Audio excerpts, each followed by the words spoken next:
Okay, well, with that, I am going to get started. So my name is Chelsea McPhee. I'm the Training and Capacity Development Lead and Patient and Public Engagement Lead with NL Support.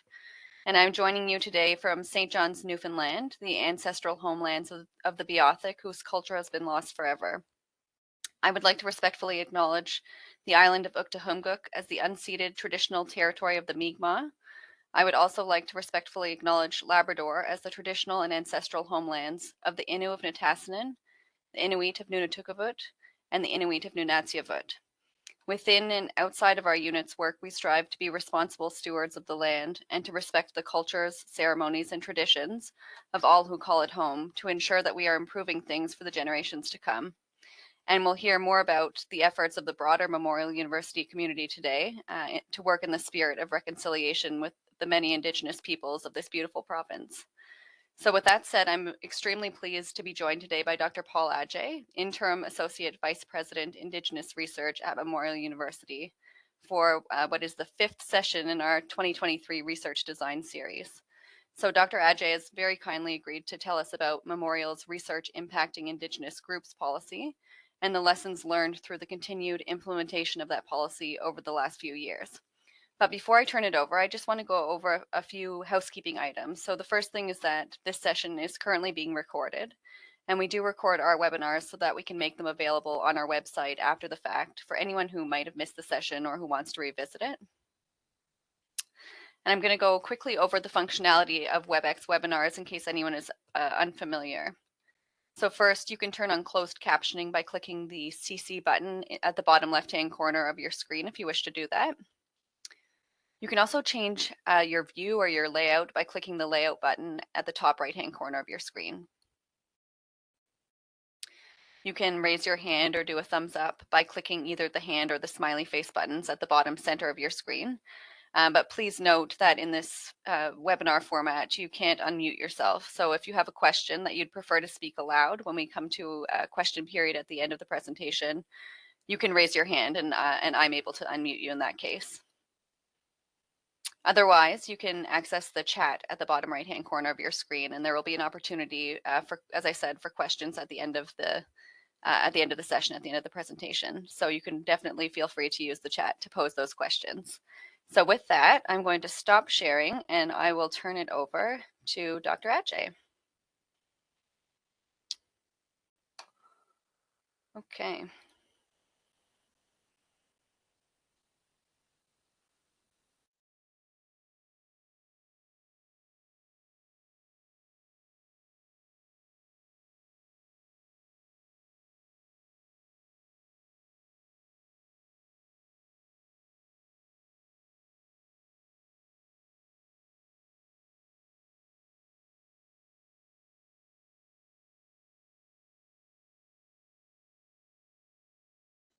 Dr. Adjei, you're muted.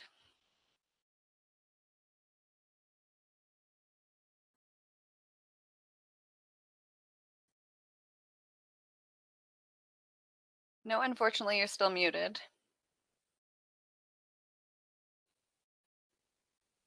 How about now? Perfect. I can hear you now. Okay. And do you see the full slide? I do, yes. Okay. Thank you very much.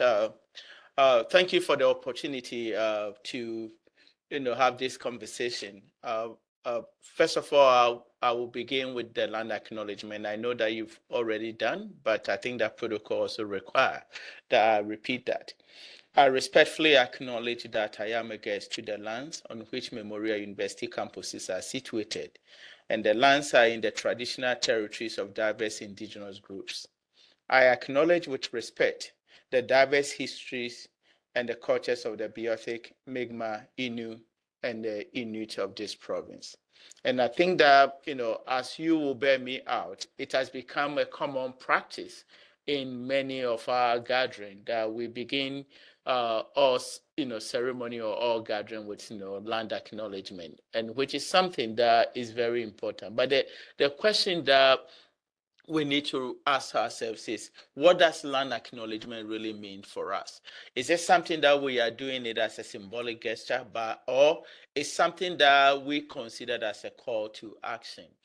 And in many cases, we need to understand that the indigenous land that we've continue to receive us, and we've enjoyed the hospitality of the land, also have come at the personal, emotional, and spiritual cost, and sometimes also cultural cost to indigenous communities. And so we do land acknowledgement, being very mindful of our individual as well as our collective responsibilities in making sure that we make this place better than we find it, but also to give back to the community and the land that has generously given us so much. And I think that this is where it leads us to what is our responsibilities as researchers as we continue to do research on indigenous land and with indigenous people. And you know, for the Tri-Council policy statement, it defines research as something that is conducted on indigenous nations, Innu or Métis land in Canada, and also acknowledge indigenous lands across the globe. But what then constitutes indigenous-based research? First of all, there are research that include indigenous identity as a factor for the entire study or for a subgroup of the study. So in this case, when you are doing research on or with indigenous people, and you are including the entire population or a subgroup of the indigenous population, that definitely constitutes indigenous-based research. Also, if the research participants are, their input are being sought regarding their cultural heritage, knowledge, tradition, and as well as, stories related to the land and the people. Again, this also constitutes an indigenous-based research. There are also research that we do that, the membership of the community is used as a variable for purpose of analysis, and whether the interpretation of the results will reflect the indigenous communities, the peoples, their language, history, and cultures. Tri-Council conceptualize it as an indigenous-based research. But why are we even having this conversation in the first place? Because historically, research undertaken on indigenous people, with indigenous people, or on indigenous land has been carried out in ways that has been very harmful and sometimes very unethical. And in fact, Linda Smith in her book Decolonizing Methodology pointed out that the word research now appears to be a dirty word among indigenous communities across the globe. And sometimes it's a concept that elicits and stir up, emotional anger, an element of, distrustfulness, because communities have been fully aware that whenever research is evoked as a practice in indigenous communities, the outcome is always going to be very harmful.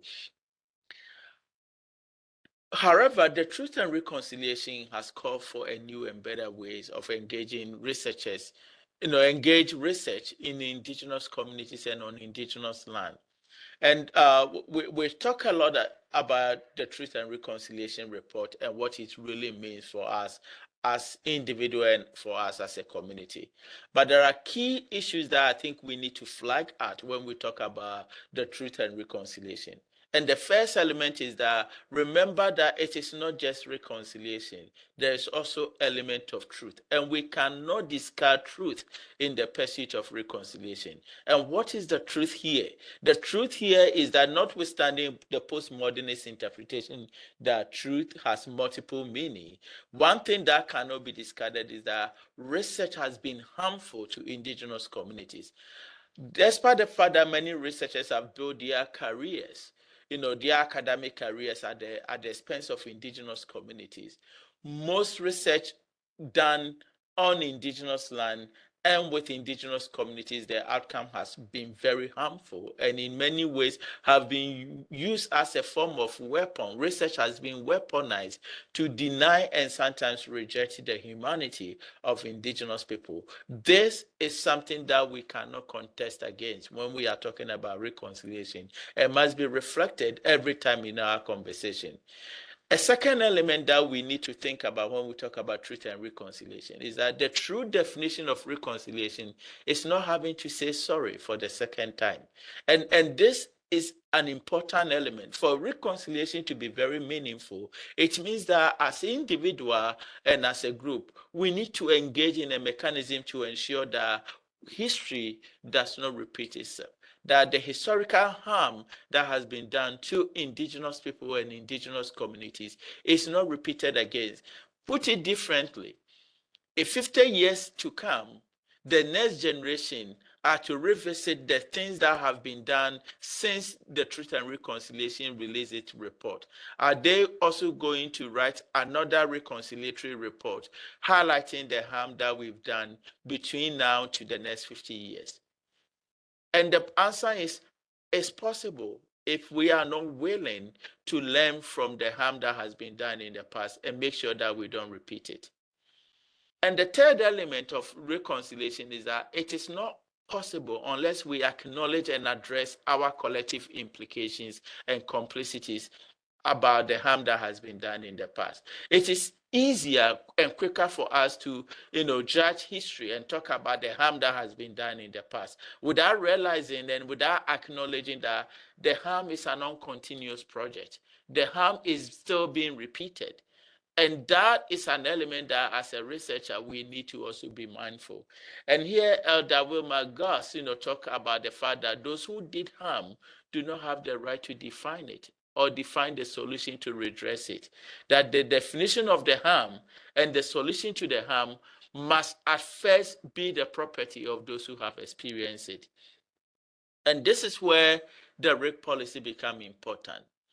Given the past history and the fact that historically researchers who have done research in indigenous communities, on indigenous people, and on indigenous land have been the very culprit of committing harm, it is important that perhaps we don't leave indigenous-based research to the hands of only researchers.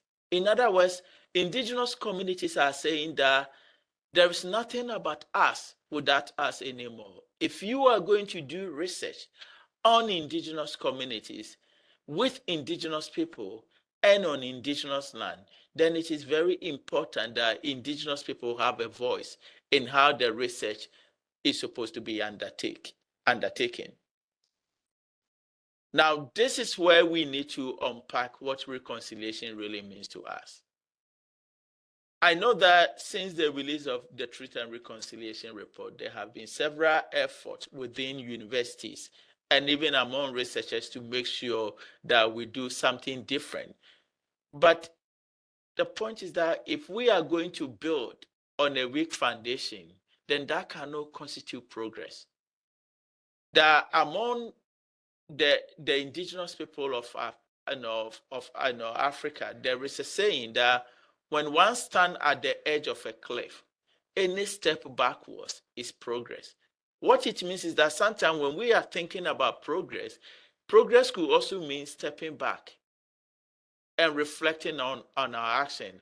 And hence, this is the symbol, the image that I have here about what we call the Sankofa symbol, which is a symbol of return for it. So if you look at the image on the PowerPoint slide, it is a proverbial, a mythical bird that is moving forward while it is leaning backwards to pick something. And what it's picking is an egg. And it simply means that sometimes the best way to think progressively about the future is for us to go back to that which has been forgotten so that we pick the past knowledge and the past experience to fashion the future for progressive thinking.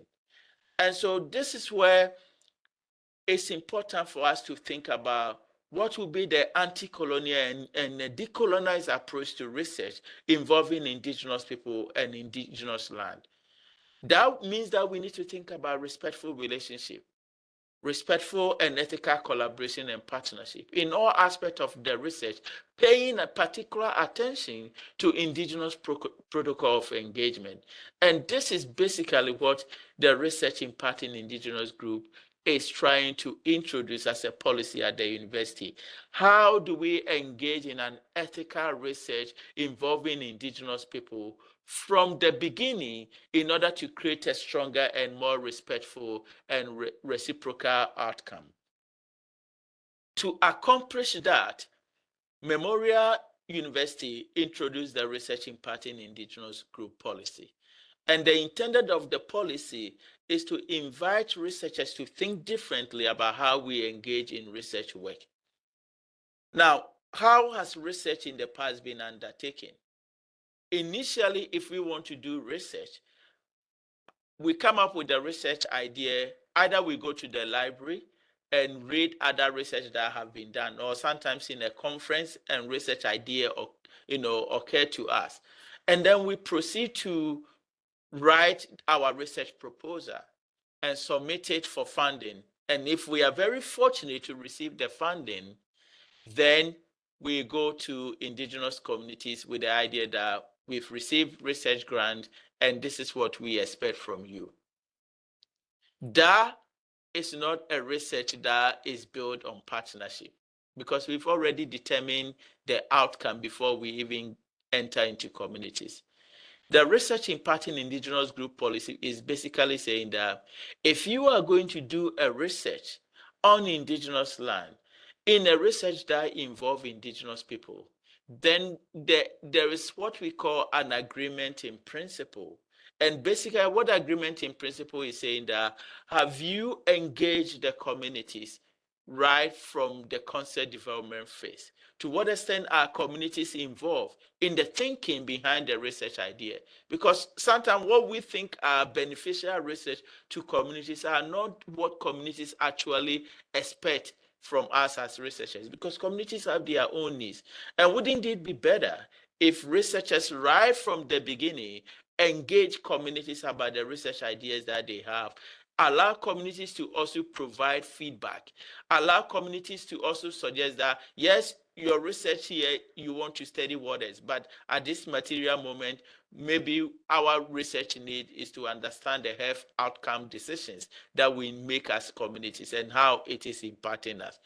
And maybe through that, it become a win-win, where researchers undertake research that communities consider as a major need, and then communities through the research answer some of the key questions. This will become a more respectful and reciprocal, exchange, where communities are directly benefiting from the research that we are doing, while researchers are also to meet their, research responsibilities by having topical areas for their studies. And that is basically what we started with, this idea that if you are engaging communities right from the onset, at the concept development phase, and allow communities to have an input in terms of what you are doing, it became very beneficial to the communities.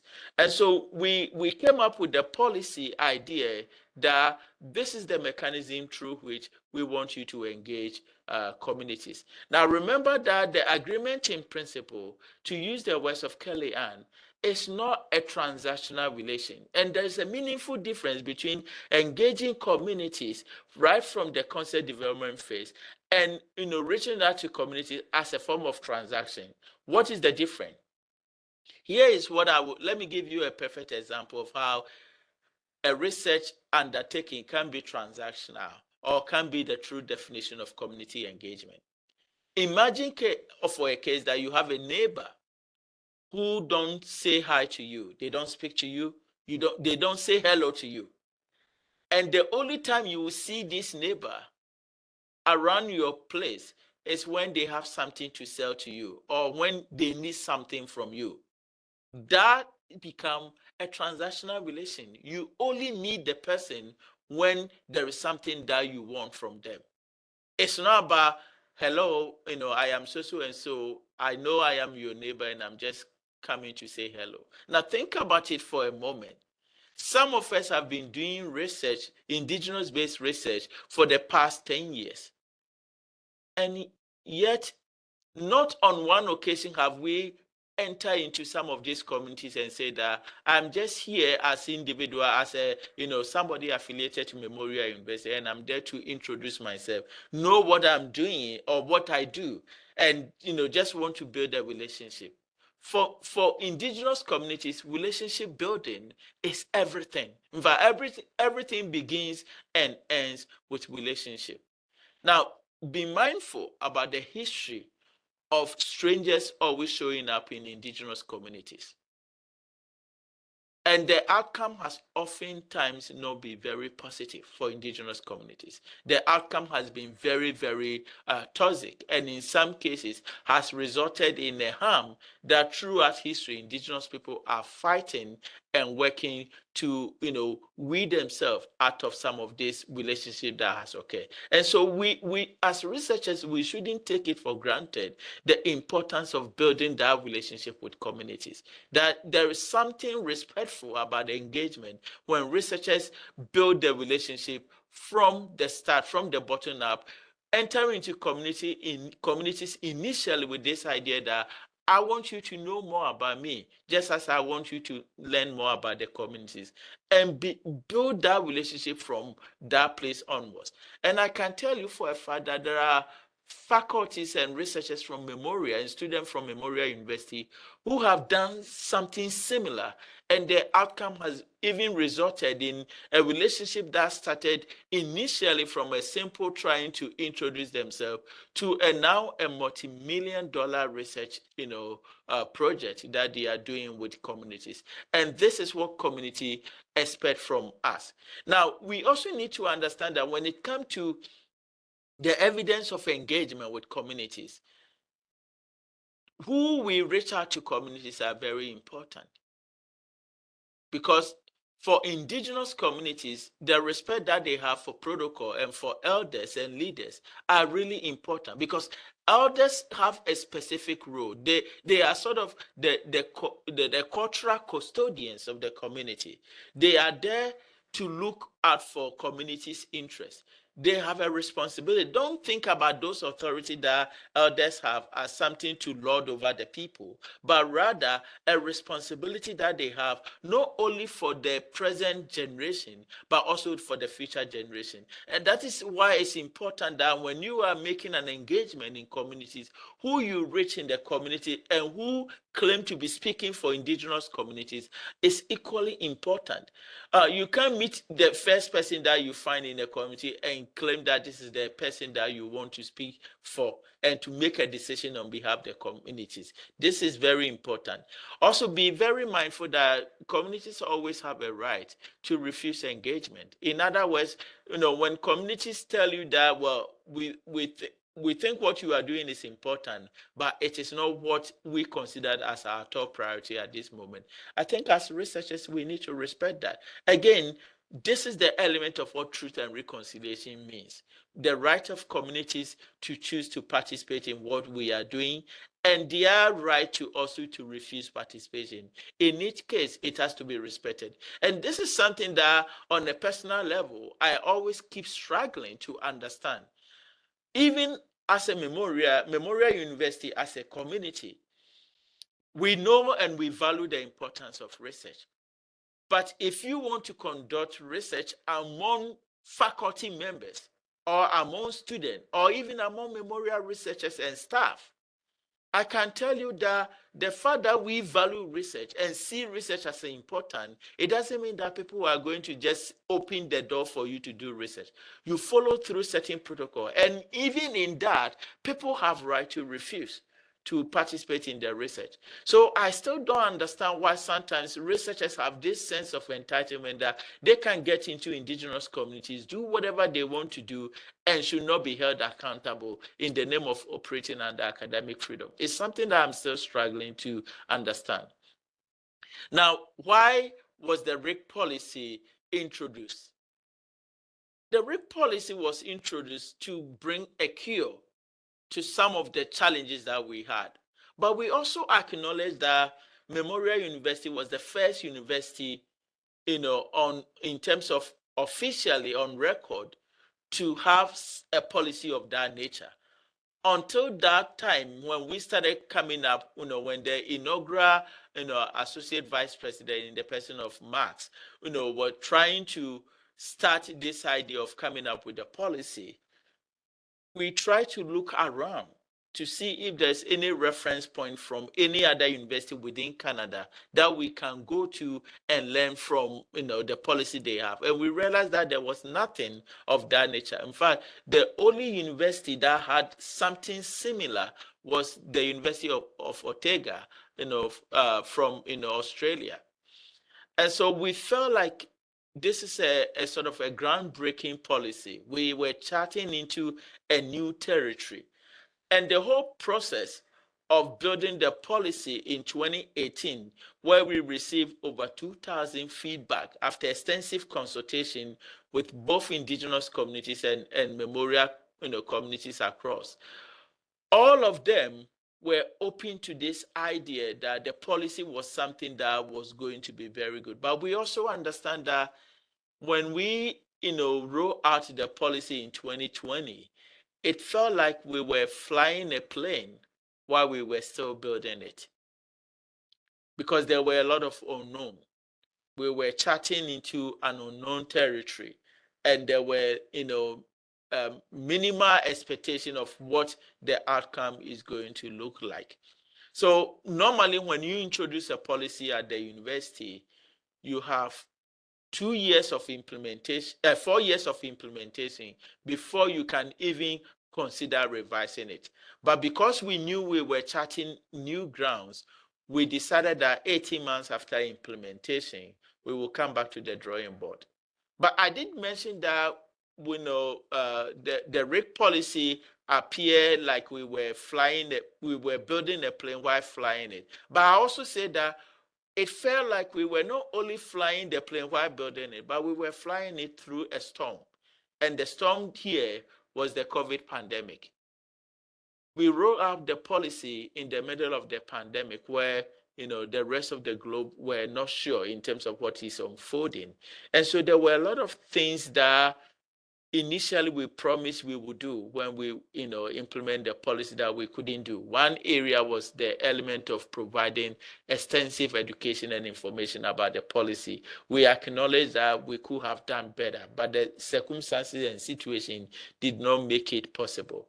Some of the challenges also that have happened is the notion around the concept agreement in principle, which is a conceptual language.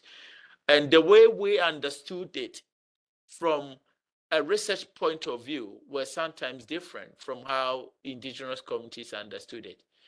Remember that the word agreement connotes something legal.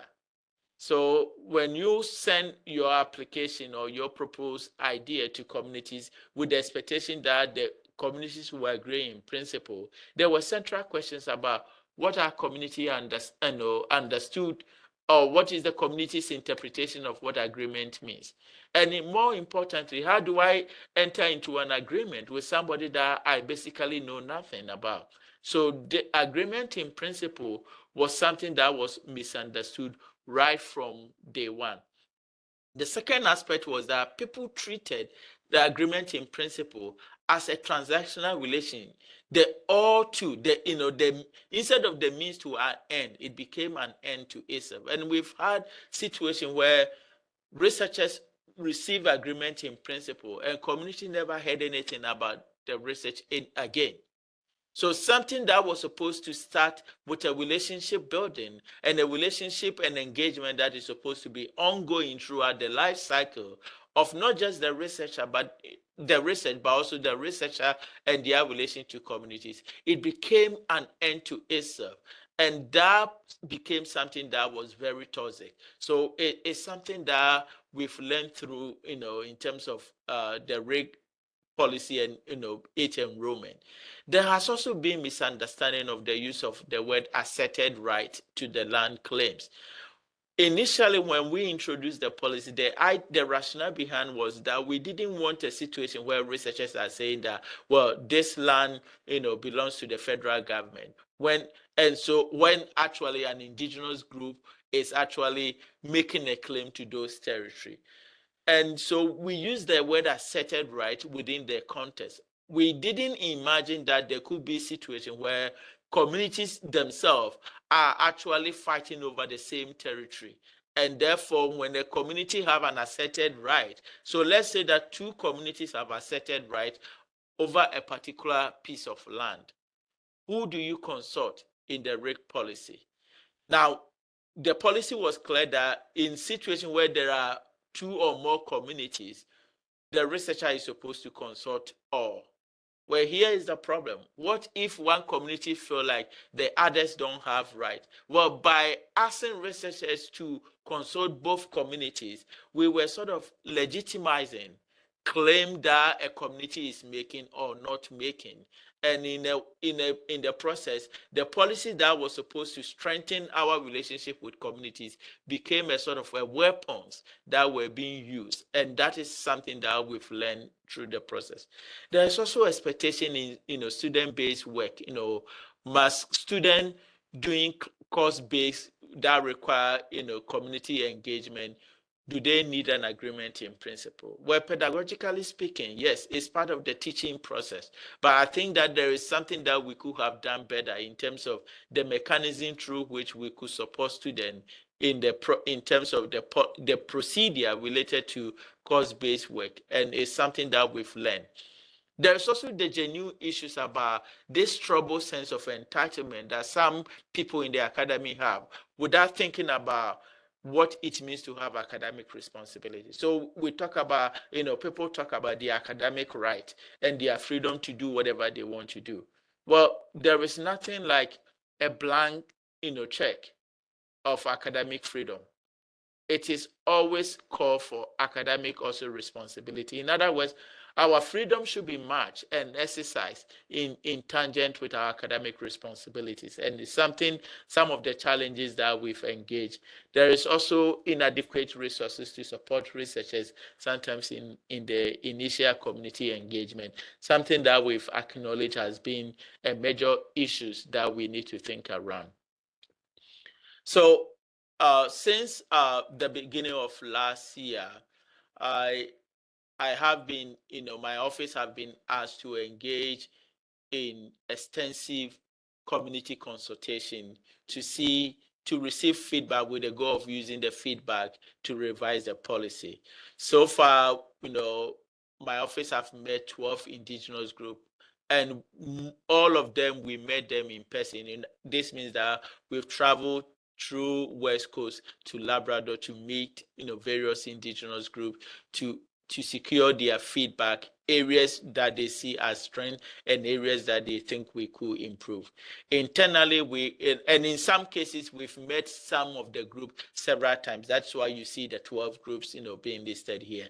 And there were also internal meetings where we met various memorial groups, including academic unit, MONFA, ethics board, and grant facilitation officers to solicit, their feedback. And all of them have been, incorporated into some of the emerging themes in our conversation. I think one of the things that have been made clear in our consultation is that we need to do more about the socialization process regarding the RIIG policy. We need more training and more education to help people to understand.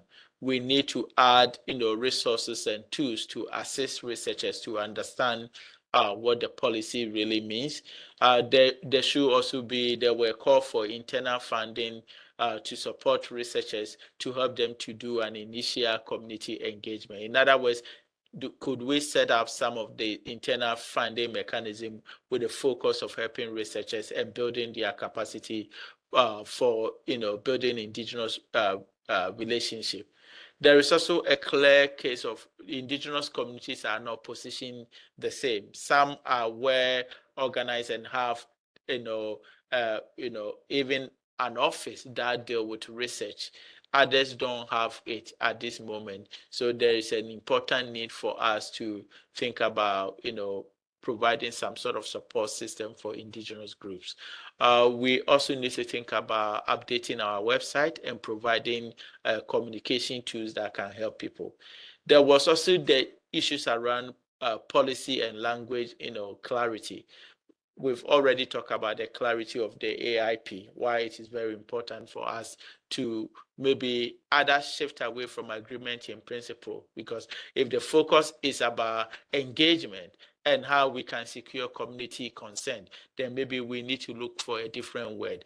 We should also consider replacing the word impact or either redefining it in a way that people will understand what we mean by research imparting indigenous group, or should we use the word involving? And whatever word that we use, we need to bring conceptual clarity in a way that we operationalize those terms so that how people will understand them when they see them within the policy. We also have to, work our way around what appears to be a pseudo legal jargons, like the use of the asserted right and how it is now being weaponized. How do we move away from that? There was also clear cases about graduate students applying for scholarship and fellowship, which call for a different way in which we have to utilize the policy, because at the time that people are applying for scholarship and fellowship, they have not made their final decision about what they want to do. So perhaps we need to rethink about how the policy will apply to them. But most importantly, we need to tread lightly on the policy and heavily on procedure. If we can simplify the policy in a way that will allow people to understand, maybe provide an extensive guidelines for the procedure, so that even where we come to a point where we feel like we are stuck, we can always, revise the procedure without necessarily going through the long process of revising policy within the university. But I also have to say that we are building on the shoulders of others who started the journey. And here there are individuals. In fact, the list is not exhaustive because there are others whose name have been left out. But I need to mention Dr. Bose, the President and Vice Chancellor pro tempore, who have been a key figure and a supporter since day one. In fact, the idea of the policy, he was one of the brains behind that.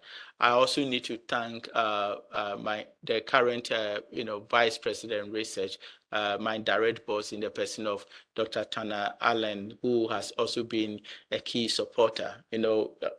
As you could see in the image, this is the image that we went together to, we traveled all the way to Nain in this particular case when we were doing, visiting communities last summer. I also want to thank, Vice President Indigenous in the person of Catherine Anderson, who has been a very key supporter and be an integral part of the policy. I also need to thank the inaugural Associate Vice President, Mas Lebron, who was behind this whole policy from right from day one, did everything and make sure that we have a policy in play. Ms. Violet Ford, who is the previous Associate Vice President, also did her part in making sure that she seek through the policy implementation. I need to mention Kellyanne, the current interim interim director for Indigenous Engagement and Reconciliation. When there was a leadership gap, she stepped up, right from the day one of the consultation in terms of coming up with a policy. She worked closely with Max and has always been there. Since I stepped into this role, she has also been a very key supporter who have helped in the work. Ashley, I call her my partner in crime. In every step on the way, she's always there. I can't say much about the staff in the office of the Vice President Research. They know themselves. They have been a key supporter in every step on the way. And without them, it wouldn't have been possible to be where we are today. And I think that if the policy appears to be working and even improving, is because they have always been working behind the scene to make sure that things work together. But I think that the lesson we can learn here is that if we want to go fast, we can go alone. But if we want to go far, we have to go together. And I think that it is the teamwork that has really allowed us to be where we are. So I will pause here and open it up for questions and comments. Thank you. Thank you so much, Dr. Adjei. I mean, and thank you, along the way for all your help that you've given to Newfoundland Support as well with our efforts to engage Indigenous communities. And I know we're all still listening and learning about this and continuing to learn more as we go on. So this has been extremely informative. So I'm just going to see if in the chat if there's any questions here. Nothing so far. If anybody prefers to speak their question out loud, please just use the hand button at the bottom of your screen and I can unmute you.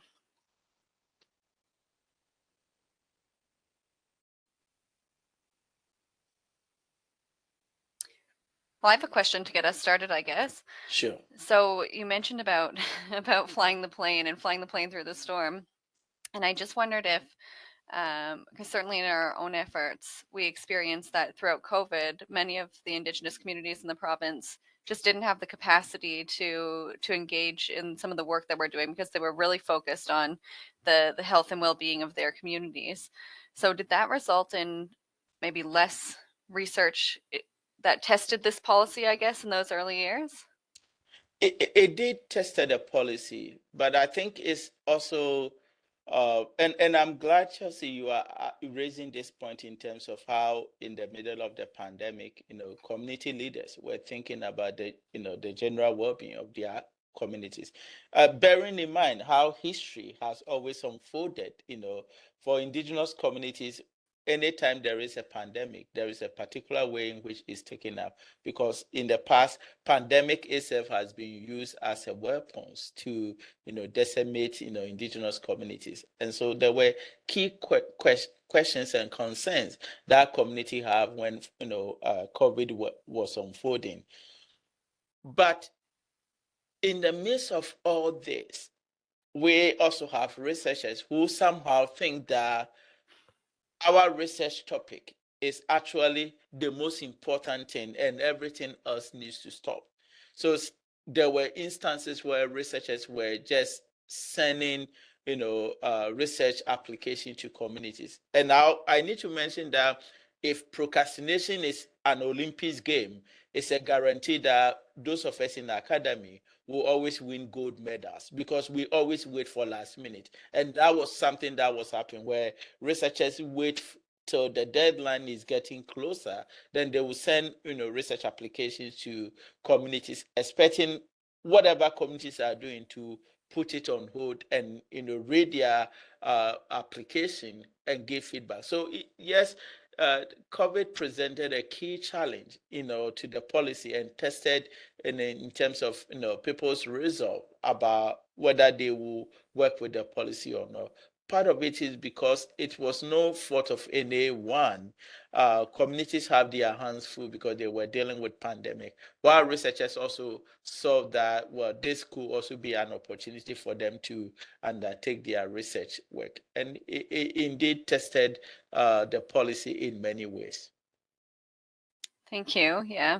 I mean, that's a really good point. Communities are doing exactly what they were doing exactly what they should have been doing to protect the people within the communities. And I think there's this certainly, yes, a sense of entitlement, but also the institution itself has this kind of timeline around research, and especially we see this with patient-oriented research with the graduate students, where relationship building takes so long, but graduate students only have so long in their programs in which to complete their research, and one kind of is in conflict with the other, I guess. Yes.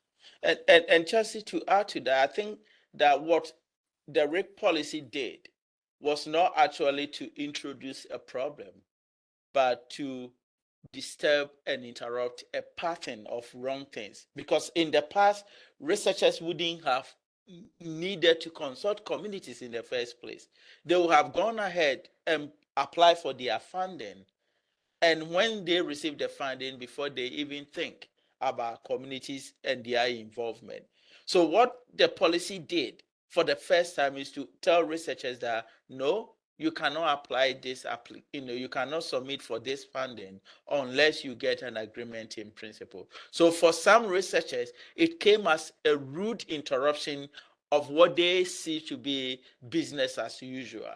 So in many ways, we can say that the policy didn't create a problem, but rather it tried to interrupt a practice that we've considered to be unethical and unhealthy. Yes, definitely. I know in our office we're really grateful for that policy because it did interrupt that kind of default, I think, that those of us in academia fall back on within institutional research. I see here in the chat, Juan has a question. They ask, so the First Nations Information Governance Center has a course on the principles of ownership, control, access, and sorry, I'm forgetting what the P stands for now. Possession. But OCAP, possession, thank you.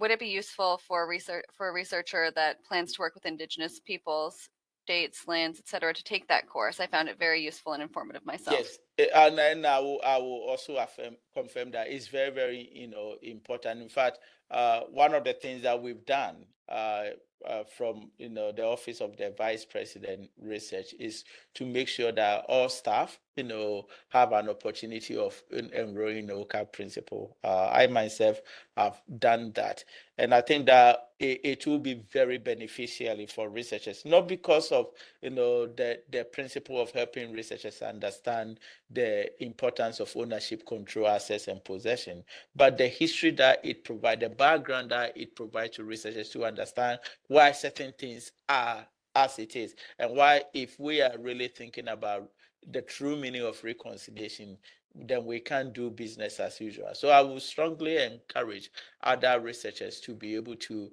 enroll in OCAP principle. Enroll in the to learn more about OCAP principle. Yeah.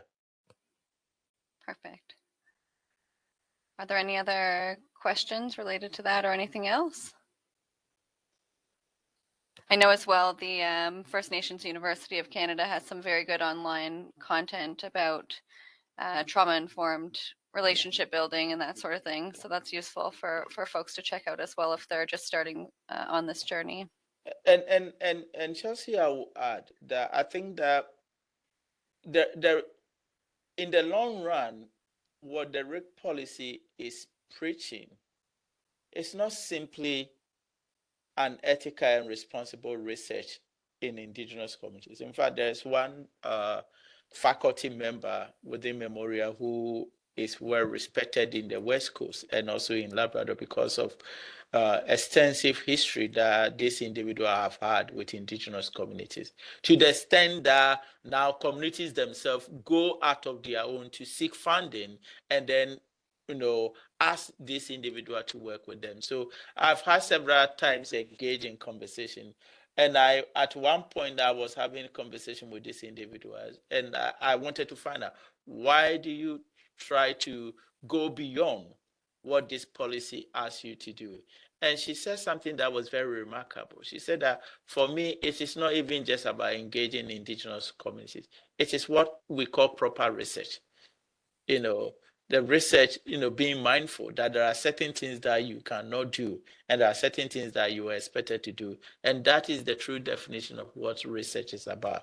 I think that as researchers, invested in doing research on Indigenous land and Indigenous communities, I think it is very imperative that we at least take some time to learn about the history, of the people that we want to work with. If I want to build a relationship with, Chelsea, the first thing I need to learn is to learn more.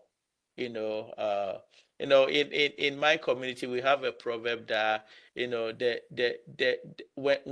the gods wants to build a relationship with you, they first teach you what their likes and their dislikes, things that constitute a taboo to them and all. And I think that it behoves on us that, never mind the fact that, some of us have been in this province for more than 5 years, and yet we know nothing about Indigenous communities. Sometimes I find it extremely surprising, right? How we can feel very comfortable living on this province for such a long time, and even feel confidence to say that we know nothing about Indigenous people. And when you are a researcher, where your research goal has been doing research among Indigenous people and on Indigenous communities, that we cannot afford not to learn about history, because it's the history that will guide us and teach us things that we can do and the things that we cannot do. Yeah, definitely. That's very important.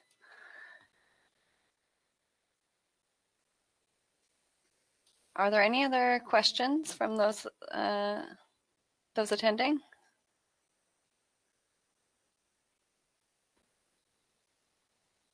Nothing coming in yet. I might, if it's okay with you, Dr. Adjei, I'm going to share my screen one more time here. I just have a slide with some links. Bear with me for a moment.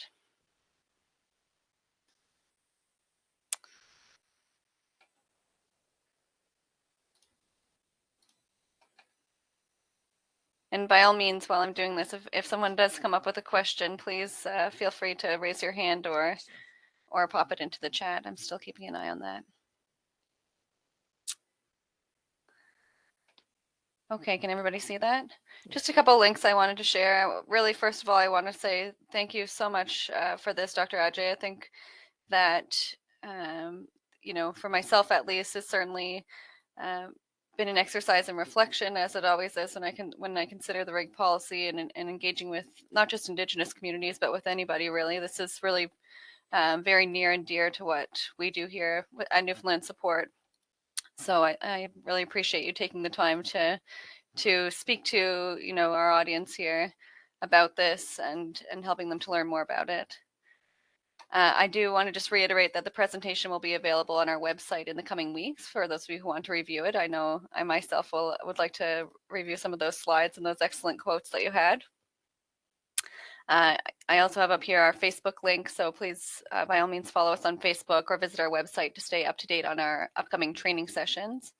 On April 19th, we have the next and final session in our research design series, which will be a patient-oriented research grant writing workshop. So please tune into that if you're working on a funding application, and especially if you are applying to any one of our open funding calls. Our research program, Quality of Care NL, has also been hosting a webinar series called Healthy Discussions, where experts and the public have conversations about health and healthcare and social systems in Newfoundland and Labrador. And you can find the recording of those sessions and stay up to date on the sessions that are upcoming at the Quality of Care link posted on that slide. And then finally, I just want to give a heads up that a few feedback questions are going to pop up on your screen immediately when you leave this webinar. So if you do have a minute, please take a minute to answer the 4 questions or however many there are there, so that we can continue to improve our free training program. And as always, you know, please feel free to reach out to me with any questions that you have about NL support, about our sessions, or anything at all that I can do for you. And thank you all for joining us here today. Thank you very much for having me. And I appreciate everyone for your time. And then I welcome, you know, feedback. Just also to mention that presently there are working groups that are taking into consideration all the emerging theme that has been shared, and we are using that to revise the policy. So very soon there will be another opportunity where we will meet, you know, groups and people to share some of the changes, the proposed changes that is reflected in the policy. Oh, excellent. Will there be more lunchtime sessions, Dr. That's Adjei? right. Oh, good. There will be Excellent. more. So look out for that. People should look out for that. Yeah. When the second phase starts, you will hear more about that. I had the pleasure of attending a few of Max's lunchtime sessions, and they were very, very informative. So yes. Oh, well, thank you very much. And if there are no other questions, by all means, if you have a question after the fact that occurs to you, please just reach out, and I'm happy to forward that along to Dr. Adjei. Okay. And with that, I'll just say, you know, thank you and have a great rest of your day. Thank you, and same to you too. And I'll send you the PowerPoint. Oh, thank you very much. We had actually somebody ask for it, so if you don't mind, I'll share it. Perfect. Okay. Bye. Thank you. Bye.